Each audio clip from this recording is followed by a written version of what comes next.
I've been a part of our Indigenous Subcommittee for just over a year now, and it's been an incredible experience. Um, I I have no traditional name. I consider myself a very proud ally of Indigenous people. I am unfortunately what is considered a lost granddaughter as a part of the successful colonial scoops, ruining my Indigenous heritage, or not ruining it, because I'm still very proud of it and I'm determined. I was blessed to have some absolutely incredible parents, aunties, uncles, and elders in my life that taught me what it means to be Indigenous, gave me my 7 teachings from very early on, and most importantly, taught me to respect my elders and understand that they know best. We are the original stewards of our land here. We have our medicines, we have our teachings here on Turtle Island, and are very marginalized in the modern world.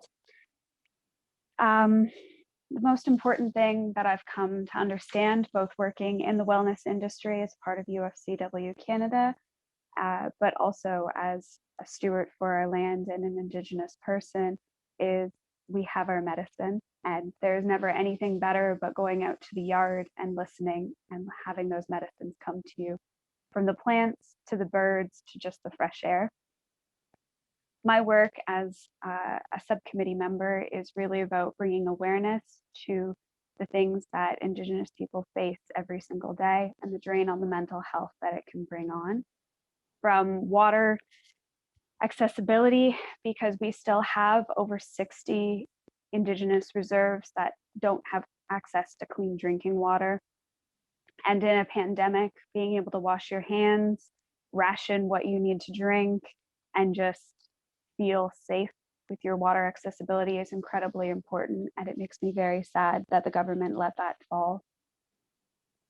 It's also a factor of mental health going into work with that water accessibility and MMIW, missing and murdered marginalized Indigenous persons across the globe, because it really sucks to have to go into work and not know where your sister is the next day. With that mental health, it puts up a lot of barriers affecting our workers, and I really want to see that change for them. I'm very proud to be an Indigenous person in parts of me that are, and most importantly, thinking of 7 generations ahead when we're making decisions, not lining our own pockets, but thinking, what is this going to do for my family in 7 generations? And I'd like to leave that with you the next time you need to make a decision as part of your workplace or your daily life. What good is that going to do, not just for me, but for in 7 generations?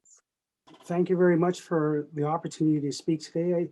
I'd like to start off by thanking the subcommittee's members and everybody that spoke today. I appreciate all the talks and the workshops and everything. And I'd also like to thank my local union, 1006A, for just supporting me along this journey. It's been a long journey, but it's been a worthwhile journey, and I just appreciate the fact that I've had the opportunity to travel around and meet other people and learn more about my upbringing and my culture. Why am I proud to be Indigenous? Hello, everyone, and welcome to this awesome conference we are able to attend. I live in Whitehorse, Yukon, and have lived here since 1995. I was born and raised in Thunder Bay, Ontario, and my band is the Red Rock Indian Band, located on the shores of Lake Helen in Nipigon, Ontario. I belong to the Robinson Superior Treaty. When I was growing up, I wasn't proud to be Indigenous. I was called a squaw when I got on the bus to go to school. I was tall. I was a tomboy and hung out with the wrong crowds. I didn't like who I was because I was part Ojibwe and part Ukrainian. I was teased or picked on because my family lived in a tent by the river or houses without running water. We lived with other relatives, as sometimes we had no home to live in. We never had much and no big fancy house like the other kids had. I never made friends as I was a loner and moved around lots. I was a volunteer firefighter. I joined the military and did 3 months basic training to try and get some discipline in my life. I lived in over 40 different places and attended over 18 different schools. I was a heavy drinker and drug addict, and it wasn't until I quit drinking and drugging and able to deal with the sexual abuse that I feel proud to be Indigenous. I applied at the college to attend the Uconn Native Teacher Education Program, which is a 4-year Bachelor of Education degree. I finished just over 2 years before getting very sick. I was a substitute teacher in my niece and nephew's school for 11 years and absolutely loved my time there. I still go in and teach the grade 4 students how to make dream catchers and make bannock for the entire school. I live with my mother and have respect for her and all my elders. I'm not afraid to stand up for my rights as an Ojibwe woman, and I'm getting stronger every day in everything I do. I worked hard to get to where I'm at today in my life, and I am proud to be a part of this committee, and my doors have opened so much. I am not that scared, shy person anymore. I'm a fighter, and I have a voice for myself and those I work with. I'm on the executive board for UFCW 1518. I sit on the Uconn Federation of Labor Executive Board. I'm a member of the UFCW Outreach and a shop steward in my workplace. I stand up for racism and got Stop the Hate buttons done up for our team members to wear and have stickers to give out. I love the work I'm doing to try and make my workplace a better place to be for all of the workers, and I'm very proud to be Indigenous. I like the color of my skin, my body, and my personality. I use the Serenity Prayer every single day, and this is my favorite to use in all areas of my life. For those of you that don't know what the Serenity Prayer is, this is what it is. God grant me the serenity to accept the things I cannot change, courage to change the things I can, and the wisdom to know the difference. I have that courage to change what's happening today on this committee with the help of my brothers and sisters and my relations. Miigwech. Good morning, brothers and sisters, my friends, my relatives. Simply put it, I'm proud to be Indigenous. To this day, I still say to my son, you should hold your head proud when you walk through a door. For the last 20 years, I've identified as an Indigenous person. So long ago, it wasn't all so. You know, I was born in Vancouver, British Columbia. Excuse me. Born in Vancouver, BC. Closest reserve to me was Squamish. Back then, you didn't identify as an Indigenous person because, you know, you felt that the discrimination. Back when I was in my early 20s, I had an opportunity to work up north in Port St. John, British Columbia, as a laborer on the pipeline. There I met 2 brothers up there. They were, you know, good friends of mine. One day they approached me and they said, you know, we would like you to invite you over to Grandma's place for dinner. So I went there. You know, I brought tea as they asked me to. It was all through the dinner. We had bannock, we had moose. I believe it was, you know, other fine dinners and desserts as well.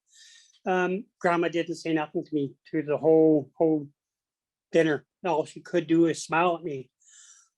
Months later, they both approached me again, pulled me aside, said, you know, we need you to come over for dinner again. Grandma's got a gift for you. Oh, I said to them, you know, she doesn't have to give me a gift. Dinner is more than sufficient. I get there, you know, all these elders were there, everything like this. We had dinner, went outside, there was a big fire. Grandma spoke up. She said, my young son, she says, do you know why you're here today? I said, no, I don't. She says, well, today you'll be given your name. Your name will be Waboos, meaning rabbit. From then on, I looked at my spirituality. She told me my name wouldn't be recognized until I smoked with 4 pipes. It's taken me over 30 years to finally have my name recognized. And in 2019, our Indigenous Subcommittee, we had our conference in Toronto. And there I smoked my fourth pipe. I was also honored at that time too with my eagle feather from our resident elder, Eric Flett. To this day, I still thank him for that, and I'm proud. I want to go back a little bit further in my life as well. As a young child, I had open heart surgery. I was on a bus down to downtown Vancouver one day, had an Indigenous woman sit beside me. On my arm, I had a little birthmark. It was of a heart. She turned to me and she said, "You were given the heart of a buffalo." I didn't understand what she meant. But when she got off the bus, something drove me to get off the bus with her. She walked into a store. I followed her in there, looked around, didn't see her, looked at the clerk. The clerk just smiled at me and walked away. So I just want to say in ending, I just want to say thank you to everybody for coming. I have found my new Indigenous family within UFCW 401 or within UFCW Canada. And I'm proud to be a member of this committee, a proud founding member of this committee. And I just want to put at the end a little bit of people don't know about me. Within the last 20 years, I've started to dabble in a little bit of poetry. So in your kits, you've got a little bookmark called 7 Grandfathers. Well, this poem is based on the 7 Grandfathers. It's called I Am. I am love. I am the eagle. I am honesty. I am savvy. I am respect. I am the buffalo or bison. I am the truth. I am the turtle. I am courage. I am the bear. I am wisdom. I am the beaver. I am humility. I am the wolf. I am the 7 teachings, but I'm just a simple man, Megwitch. Thank you.